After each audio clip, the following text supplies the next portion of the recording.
Ada 8 hal penting yang menjadi pilar pengembangan Indonesia ke depan untuk menjadikan Indonesia punya pertumbuhan ekonomi 8%. Kalian pernah kepikiran gak sih gimana caranya bisnis kita tetap bisa bersaing di pasar yang benar-benar red ocean?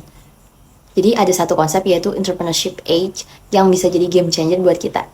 Jadi ada, seperti namanya, ada 8 pilar yang mana satu itu tentang entrepreneurship for all.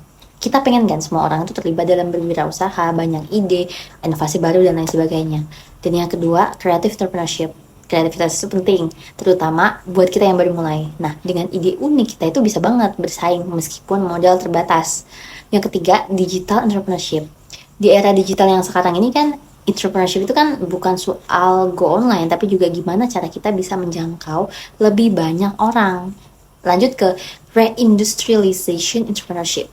Kita harus bangun industri lokal supaya bisa mengurangi ketergantungan sama barang impor dan bikin lapangan kerja di rumah sendiri. Salah satu contohnya.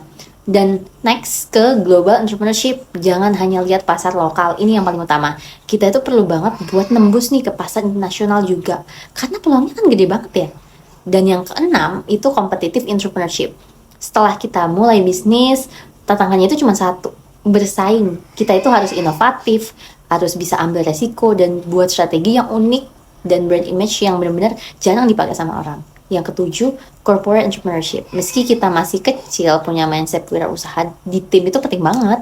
Kita harus siap berkembang dari awal, terus take an action dan lain sebagainya. Dan yang terakhir ada sustainable entrepreneurship.